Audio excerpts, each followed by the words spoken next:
Dans ta vie, il t'arrive parfois de ressentir une impression de résistance totale malgré tous les efforts que tu déploies. Tout résiste, comme si l'univers entier conspirait contre toi. Tu te bats, tu insistes, tu pries avec ferveur, mais rien ne change. Les portes restent fermées et chaque tentative semble se heurter à un mur invisible, te laissant un sentiment d'impuissance profonde. Lorsque tu multiplies les efforts pour surmonter ces obstacles, la résistance ne fait que s'amplifier. Tu t'accroches désespérément, tu forces les choses dans l'espoir de briser cette barrière. Mais la vie semble te pousser dans un autre sens. C'est alors que tu commences à te demander pourquoi tout cela t'arrive, pourquoi tes actions les plus déterminées ne portent pas leurs fruits, et pourquoi l'univers paraît si opposé à tes désirs. Malgré une sincérité totale et un désir ardent d'avancer, de réussir et d'être heureux, l'échec persiste pour toi. Tes efforts empreints de sincérité ne suffisent pas, rien ne fonctionne comme prévu et tout semble figé dans une stagnation épuisante. Une fatigue silencieuse s'installe en toi, érodant ton énergie et ta motivation, te laissant face à un vide qui questionne ton cheminement. Allah communique souvent de manière subtile avec toi, à travers le silence et les blocages qui jalonnent ton existence. Ces obstacles ne sont pas des punitions, mais des signes divins. Allah te parle ainsi, te disant doucement « Arrête de forcer ». Il te rappelle qu'il est là, veillant sur toi, et t'invite à le laisser te montrer le chemin au lieu de t'épuiser dans une lutte vaine contre sa volonté. Pourtant, tu persistes souvent par peur de perdre ce que tu crois essentiel, ou par l'illusion de contrôle qui te fait penser que tu sais ce qui est bon pour toi. Tu imagines avoir un plan meilleur, et dans ton obstination, tu refuses de lâcher prise. Cette persistance t'empêche d'écouter les messages divins, t'enfermant dans un cycle d'entêtement qui ignore les signes évidents. Les conséquences de cet entêtement sont profondes pour toi. Tu t'éloignes de la paix, de la sérénité et de l'apaisement que procure la soumission à la guidance divine. Au lieu de cela, il est temps pour toi d'essayer autre chose, de lâcher la lutte contre le monde, contre le temps et contre toi-même. En acceptant ces blocages comme des invitations à la réflexion, tu ouvres la porte à une harmonie plus grande. Face à ces défis, adopte une attitude de confiance absolue en Allah. Dis simplement « Ya Allah ». Je ne comprends pas tout cela, mais je te fais confiance. Montre-moi le chemin qui m'est destiné. Cette invocation n'est pas un aveu de défaite, mais un acte de foi qui invite la guidance divine à illuminer ton parcours. Il est essentiel pour toi de distinguer entre abandonner passivement et changer de direction intérieure. Ce n'est pas abandonner au sens de renoncer à tout effort, mais plutôt transformer ton approche. Au lieu de dire « je veux que ça marche à tout prix », affirme « je veux ce qui est prévu pour moi ». Tu ne comprends pas tout de suite les raisons des blocages, mais en laissant Allah te guider, tu acceptes que son plan soit supérieur au tien. Cette confiance intérieure te libère de l'anxiété, te permet de naviguer les incertitudes avec sérénité et t'ouvre à des opportunités inattendues que ton entêtement aurait masquées. En lâchant prise sur tes attentes rigides, tu t'alignes sur la volonté divine, transformant les blocages en tremplin vers une vie plus épanouie et alignée. Tu sais, forcer n'est pas la foi. Même si beaucoup pensent que persévérer sans lâcher est une preuve de foi. En réalité, il y a une différence immense entre persévérer avec foi et s'acharner par peur. La persévérance vraie vient d'une confiance profonde, tandis que l'acharnement masque souvent une anxiété qui te pousse à tout contrôler. Les bases de ces deux attitudes sont fondamentalement opposées. L'une repose sur une confiance en Allah, où tu acceptes que son plan soit parfait, tandis que l'autre naît de l'angoisse de perdre ce que tu juges indispensable. Quand tu forces, tu essayes d'imposer ton plan au destin, comme si tu pouvais dicter les règles à l'univers, ignorant que la véritable force réside dans l'abandon confiant. Les conséquences de forcer sont souvent douloureuses pour toi. C'est comme frapper à une porte que Dieu a fermée pour te protéger, refusant d'accepter sa sagesse. Tu crois savoir mieux qu'Allah ce qui est bon pour toi, mais la foi vraie commence justement quand tu arrêtes de tout contrôler, ouvrant ainsi la voie à une guidance divine authentique. Aie la foi dans l'incompréhensible. Dis-toi que même si tu ne comprends pas pourquoi Allah te bloque, tu sais au fond de toi que c'est pour ton bien. Cette acceptation transforme les obstacles en cadeaux déguisés, te protégeant de chemins qui pourraient te nuire. Observe les conséquences du forcing chez les gens autour de toi. Ceux qui forcent le destin s'épuisent inutilement, sacrifient leur paix, leur dignité et même leur foi pour obtenir quelque chose qu'ils regretteront souvent par la suite. Pris par la force, ce qu'ils reçoivent manque de grâce, alors que la différence change tout quand tu laisses la vie te donner ce qui t'est destiné avec bienveillance. Applique cela à des cas concrets dans ta vie. Si tu veux te marier mais rien n'avance, si tu veux réussir dans un projet mais tu échoues sans cesse, ou si tu veux sortir d'une épreuve qui dure indéfiniment, c'est peut-être que ce n'est pas le moment, ou que ce n'est pas le bon chemin pour toi. Forcer ne fera que prolonger ta souffrance. Allah prépare pour toi quelque chose de bien plus vaste que ce que tu imagines. Si tu continues à forcer, tu risques de rater ce qui t'est prévu, passant à côté d'opportunités divines qui attendent ton lâcher-prise pour se révéler. La foi, c'est pas simplement dire « je veux ça », mais affirmer « je te fais confiance ». Pose les actions justes, prie avec sincérité et laisse le reste à Dieu. Ton savoir est limité, ton regard est flou, mais lui voit l'ensemble du tableau, orchestrant tout pour ton plus grand bien. Les prophètes n'ont pas forcé les choses. Ils ont douté, pleuré et attendu patiemment, mais jamais ils n'ont forcé la main à Dieu. Ils ont demandé ce dont ils avaient besoin, fourni les efforts nécessaires et laissé Dieu décider du moment, du chemin et de l'issue, démontrant une soumission exemplaire. Demande-toi maintenant dans ton introspection, est-ce une preuve de foi que tu forces et refuses la confiance ou agis-tu avec sagesse en t'acharnant malgré les signes qu'Allah t'envoie ? Prends le temps de réfléchir à cela pour aligner ton cœur. Enfin, embrasse les paradoxes de la foi. Parfois, reculer permet d'avancer. Lâcher prise est le plus grand acte de foi. Et ne rien forcer ouvre la porte pour recevoir bien plus que ce que tu as demandé. C'est dans cette confiance que tu trouves la véritable liberté. Tu cries vers le ciel, mais il reste silencieux. Comme si tes douasses, tes pleurs et tes levées au milieu de la nuit n'atteignaient pas leur destination. Tu demandes encore et encore, espérant un signe, un rêve ou un apaisement, mais rien ne change et ce vide te pèse comme une ombre lourde sur ton cœur. Face à ce silence, les doutes s'installent en toi. Tu commences à douter si Allah t'écoute vraiment, te sentant abandonné, comme si tes prières étaient rejetées dans l'abîme. C'est une épreuve qui ébranle ta certitude, te faisant questionner ta place dans son plan. Pourtant, ce silence est une forme de réponse en soi, douce et subtile, divine dans sa profondeur. Il ne passe pas par des mots immédiats, mais par le temps qui s'écoule, t'invitant à une réflexion plus profonde sur ta foi. Sache qu'Allah entend tout. Il n'est jamais sourd à tes prières, car il est Al-Sami, celui qui entend les soupirs les plus discrets et les larmes les plus silencieuses. Son silence n'est pas de l'indifférence, mais une épreuve pour tester ta confiance en lui, démontrant que sa sagesse dépasse tes attentes immédiates. Ce silence est un test de fidélité. Allah veut voir si tu continues à l'aimer même quand tu reçois rien en retour apparent, si tu pries avec constance, même quand tout semble figé autour de toi.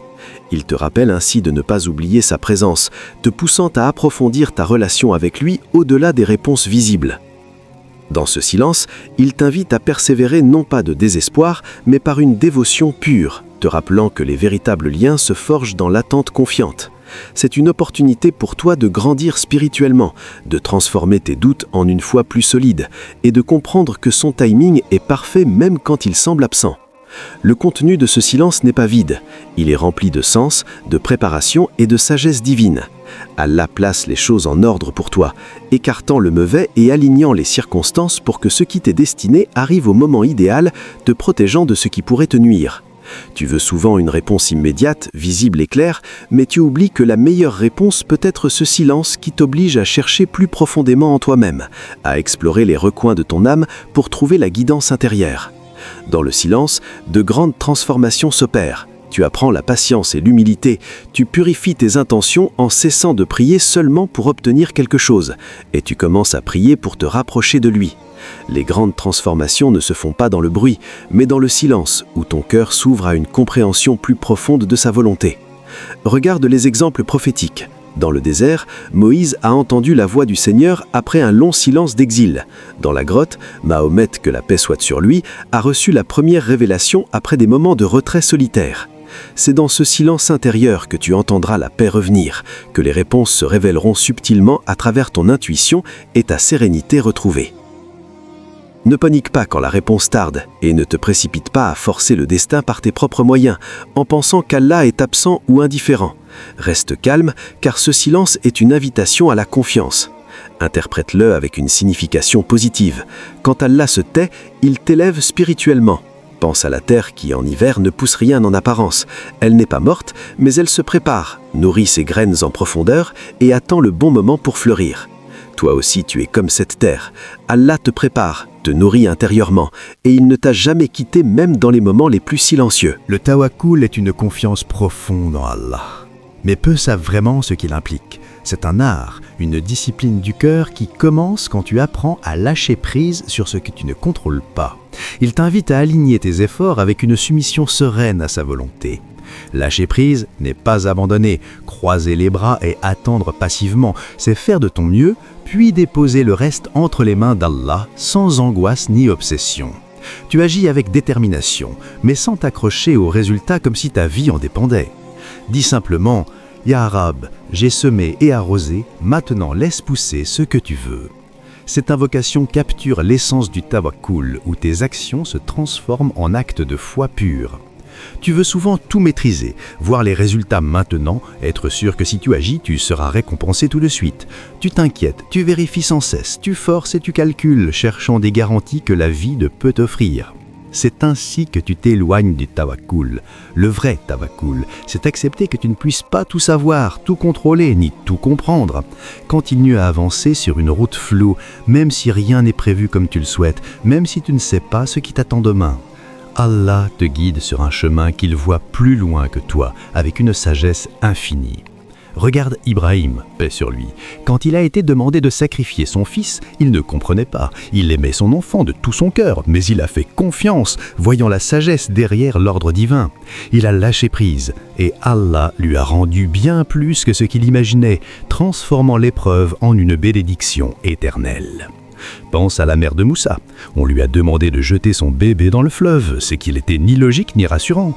Pourtant, elle a fait confiance, sachant qu'Allah protège mieux que quiconque. Son fils a été sauvé et est devenu un prophète, prouvant que le tawakkul mène à des miracles insoupçonnés. Si tu veux voir des miracles dans ta vie, commence par lâcher. Lâche le besoin de tout contrôler, la peur et l'obsession de prévoir chaque détail. Pose ta confiance entre les mains du Créateur et observe comment il orchestre l'impossible pour toi. Allah n'abandonne jamais ceux qui se reposent sur lui sincèrement. Parfois, ce que tu cherches arrive précisément quand tu arrêtes de courir après, libérant l'espace pour sa générosité infinie. Allah aime les cœurs confiants, calmes et soumis, pas ceux qui paniquent au moindre signe de tempête ou qui doutent à la première épreuve. Le lâcher-prise est la preuve ultime que ton cœur repose vraiment en Allah. C'est dans cet instant que la délivrance arrive, apportant paix et abondance au-delà de tes espérances. L'attente est une forme de douleur que seul Allah comprend pleinement. Tu passes des jours à prier, à expirer et à causer avec lui, mais rien ne bouge, comme si le temps s'était arrêté pour toi seul. Tu regardes autour de toi et tout semble avancer. Les autres se marient, réussissent, voyagent et progressent, tandis que toi, tu restes figé, comme si le temps ne t'appartenait plus, te laissant dans une solitude pesante. L'attente n'est pas vaine. Allah ne te fait jamais attendre pour rien, car chaque minute d'attente est un travail invisible, où le silence et le retard apparent s'inscrivent dans la ligne de son plan divin, tissant une toile parfaite pour ton avenir. Ce que tu appelles un retard, Allah l'appelle une préparation. Il sait ce que tu veux, mais surtout ce dont tu as besoin, et ces deux choses ne sont pas toujours les mêmes. Il te façonne patiemment pour que tu sois prêt. Par exemple, si tu veux l'amour, il t'apprend d'abord à t'aimer toi-même, en t'éloignant de ceux qui te brisent. Si tu veux la réussite, il t'enseigne la patience, l'humilité et l'effort constant. Si tu veux être libéré d'une épreuve, il t'enseigne la force intérieure et la gratitude dans l'adversité, transformant tes faiblesses en atouts. Rien n'est gaspillé dans les plans d'Allah. Les moments où tu pleures seul dans ta chambre, les instants où tu doutes et te sens abandonné, tout est compté, pesé et inscrit dans un livre de précision divine servant à ton élévation. Un jour, tu regarderas derrière toi et tu comprendras pourquoi il a fallu attendre. Ce que tu as reçu t'aurait détruit si tu l'avais eu plus tôt. Il t'a protégé de ce que tu croyais être une punition, et le bon moment est arrivé quand pas seulement ta tête, mais ton cœur était prêt à l'accueillir. Les prophètes ont connu l'attente. Le prophète Mohammed, paix sur lui, a attendu 13 ans à la Mecque avant la victoire. Youssouf a été jeté dans un puits, fondu et emprisonné avant de devenir ministre. Mariam a souffert seule sous le palmier avant que naisse le miracle. Les plus aimés d'Allah ont attendu. Alors pourquoi pas toi? Leurs histoires te montrent que l'attente forge les âmes les plus grandes. L'attente est un miroir qui te teste. Elle reflète ton tawakkul et si tu continues à te tourner vers lui sans te détourner. Le délai s'allonge, peut-être, mais il se transforme en une bénédiction plus profonde. Ne désespère jamais du timing d'Allah. Ce qui arrive est mieux que ce que tu as demandé, plus grand que ce que tu as imaginé et plus doux que ce que tu as créé pour toi-même. L'attente n'est jamais vide, c'est un terrain de croissance où Allah te prépare à des merveilles. Il ne te fait jamais attendre pour rien, mais pour te donner le meilleur au moment parfait. Tu t'accroches souvent par peur, t'acharnes à contrôler et à forcer les événements, ce qui t'épuise dans une lutte intérieure qui te ronge de l'intérieur, te laissant vider sans avancer d'un pas. Tu veux absolument que ça marche, que cette personne reste, que ce projet réussisse ou que cette douleur parte, mais en tirant sur la corde, tu finis par la casser, aggravant ta souffrance au lieu de la soulager. Ce que tu retiens par la force finit toujours par t'échapper, car ce n'est pas durable. En revanche, quand tu confies à Allah avec sincérité, il préserve ce qui est bon pour toi ou le remplace par mieux, t'apportant une paix inattendue. Le lâcher-prise a une puissance que peu comprennent. Quand tu dis « Allah, je ne peux plus, je te laisse », c'est précisément à cet instant que les choses changent, comme si l'univers s'alignait enfin sur sa volonté. Allah agit quand tu arrêtes de vouloir gérer tout à ta manière. Il attend que tu reconnaisses ton pouvoir limité sans lui, que tu déposes l'illusion de contrôle et que tu abandonnes l'obsession d'expliquer ou de comprendre chaque détail. Ce n'est pas une faiblesse, mais une intelligence spirituelle. Regarde la mer Rouge avec Moïse, où les enfants d'Israël paniquent, derrière eux l'armée, devant eux l'eau infranchissable. Moïse reste calme et dit « Le Seigneur est avec moi, il me guidera ». Il lâche la peur et les calculs humains et Allah ouvre la mer en un miracle. Toi, que tu sois face à un obstacle impossible, une épreuve qui te dépasse ou une situation qui n'avance pas, ce n'est pas à toi d'ouvrir la mer, mais à Allah. Ton rôle est de faire confiance et d'avancer, même si ton cœur refuse encore de déposer les armes. Pour trouver la paix intérieure que tu veux tant, arrête de t'accrocher à ce qui t'épuise, de garder ce qui n'est pas destiné à toi et de courir après ce que Allah éloigne de ton chemin pour ton bien. Tant que tu tiens serré dans tes mains, Allah ne peut pas les remplir d'autres choses meilleures. Ouvre-les et dis sincèrement « Ya Rab », c'est entre tes mains, et observe comment il agit mieux que tu ne l'aurais jamais fait toi-même. Un jour, tu verras que quand tu as lâché, c'était sa miséricorde qui opérait, te donnant en échange une réponse à des prières que tu n'avais même pas formulées. Quand tu lâches, Allah prend la main et ne te déçoit jamais, t'offrant une guidance sûre et une sérénité profonde. Tu as perdu quelque chose qui comptait énormément pour toi. Une personne, une opportunité ou une période de vie où tu te sentais vivant. Et maintenant, le vide qui suit cette perte est comme un silence échoant un bonheur douloureux, te laissant le cœur en miettes. Cette impression que l'on t'a enlevé une partie de toi est écrasante et tu crois que tu ne te relèveras pas, que cette perte est irrécupérable et définitive. Mais ce que tu perds, Allah te le rend 1000 fois mieux. Il n'arrache jamais quelque chose de ta vie sans raison, car sa sagesse voit ce que tes yeux ne perçoivent pas. Il t'a éloigné de quelqu'un que tu ne voyais pas clairement, fermé une porte parce qu'il savait ce qui se cachait derrière, ou aidé ton cœur à verser une lumière plus pure, durable et digne de toi. Souviens-toi de Youssouf, paix sur lui, jeté dans un puits, arraché à son père, emprisonné pour un crime qu'il n'a pas commis, tout semblait perdu pour lui, comme si le destin l'avait abandonné. Pourtant, Allah l'a élevé au rang de ministre, lui a rendu sa famille avec dignité et paix, car il a patienté sans douter, et Allah a remplacé ses pertes de la plus belle des manières. Ce que tu perds dans la vie n'est jamais vraiment perdu au-delà de ce monde. Parfois, Allah ne te rend pas exactement ce que tu as perdu, mais te donne quelque chose de plus profond, comme une sagesse, une force ou une proximité avec lui. Crois-moi, il n'y a pas de plus grand cadeau que ça, car cela te transforme intérieurement. Ne regrette pas ce que Allah t'a enlevé, car il sait ce que tu as évité. N'accroche pas à ce qui t'éloigne de lui, mais lâche-le, et il le rendra purifié, magnifié ou remplacé par mieux. Le vide que tu ressens maintenant est en réalité le début d'une nouvelle direction. C'est une page blanche que Allah t'invite à remplir autrement, avec plus de foi, de lumière et de paix que tu n'en as connu auparavant. Fais-lui confiance, lâche ce qui te pèse, avance même avec des larmes et regarde comment celui qui détient les cieux et la terre saura te récompenser comme seul il peut le faire. Tu t'accroches souvent par peur, t'acharnes à contrôler et à forcer les événements, ce qui t'épuise dans une lutte intérieure qui te ronge de l'intérieur, te laissant vider sans avancer d'un pas. Tu veux absolument que ça marche, que cette personne reste, que ce projet réussisse, ou que cette douleur parte. Mais en tirant sur la corde, tu finis par la casser, aggravant ta souffrance au lieu de la soulager. Ce que tu retiens par la force finit toujours par t'échapper, car ce n'est pas durable. En revanche, quand tu confies à Allah avec sincérité, il préserve ce qui est bon pour toi ou le remplace par mieux, t'apportant une paix inattendue. Le lâcher-prise a une puissance que peu comprennent. Quand tu dis « Allah, je ne peux plus, je te laisse », c'est précisément à cet instant que les choses changent, comme si l'univers s'alignait enfin sur sa volonté. Allah agit quand tu arrêtes de vouloir gérer tout à ta manière. Il attend que tu reconnaisses ton pouvoir limité sans lui, que tu déposes l'illusion de contrôle et que tu abandonnes l'obsession d'expliquer ou de comprendre chaque détail. Ce n'est pas une faiblesse, mais une intelligence spirituelle. Regarde la mer Rouge avec Moïse, où les enfants d'Israël paniquent, derrière eux l'armée, devant eux l'eau infranchissable. Moïse reste calme et dit « Le Seigneur est avec moi, il me guidera ». Il lâche la peur et les calculs humains, et Allah ouvre la mer en un miracle.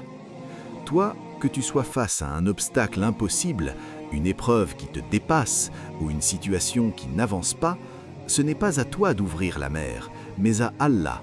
Ton rôle est de faire confiance et d'avancer, même si ton cœur refuse encore de déposer les armes. Pour trouver la paix intérieure que tu veux tant, arrête de t'accrocher à ce qui t'épuise, de garder ce qui n'est pas destiné à toi et de courir après ce que Allah éloigne de ton chemin pour ton bien. Tant que tu tiens serré dans tes mains, Allah ne peut pas les remplir d'autre chose meilleure. Ouvre-les et dis sincèrement « Ya Rab, c'est entre tes mains » et observe comment il agit mieux que tu ne l'aurais jamais fait toi-même. Un jour, tu verras que quand tu as lâché, c'était sa miséricorde qui opérait, te donnant en échange une réponse à des prières que tu n'avais même pas formulées. Quand tu lâches, Allah prend la main et ne te déçoit jamais, t'offrant une guidance sûre et une sérénité profonde. Tu as perdu quelque chose qui comptait énormément pour toi, une personne, une opportunité ou une période de vie où tu te sentais vivant. Et maintenant, le vide qui suit cette perte est comme un silence échoant un bonheur douloureux, te laissant le cœur en miettes. Cette impression que l'on t'a enlevé une partie de toi est écrasante et tu crois que tu ne te relèveras pas, que cette perte est irrécupérable et définitive. Mais ce que tu perds, Allah te le rend 1000 fois mieux. Il n'arrache jamais quelque chose de ta vie sans raison, car sa sagesse voit ce que tes yeux ne perçoivent pas. Il t'a éloigné de quelqu'un que tu ne voyais pas clairement, fermé une porte parce qu'il savait ce qui se cachait derrière, ou aidé ton cœur à verser une lumière plus pure, durable et digne de toi. Souviens-toi de Youssouf, paix sur lui, jeté dans un puits, arraché à son père, emprisonné pour un crime qu'il n'a pas commis, tout semblait perdu pour lui, comme si le destin l'avait abandonné.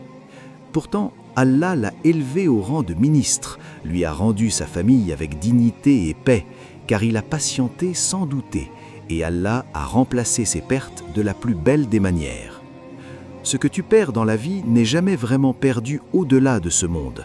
Parfois, Allah ne te rend pas exactement ce que tu as perdu, mais te donne quelque chose de plus profond, comme une sagesse, une force ou une proximité avec lui.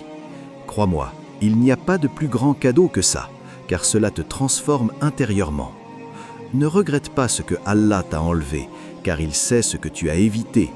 N'accroche pas à ce qui t'éloigne de lui, mais lâche-le, et il le rendra purifié, magnifié ou remplacé par mieux. Le vide que tu ressens maintenant est en réalité le début d'une nouvelle direction. C'est une page blanche qu'Allah t'invite à remplir autrement, avec plus de foi, de lumière et de paix que tu n'en as jamais connu auparavant. Fais-lui confiance, lâche ce qui t'épuise, avance même avec des larmes, et regarde comment celui qui détient les cieux et la terre saura te récompenser comme seul lui peut le faire.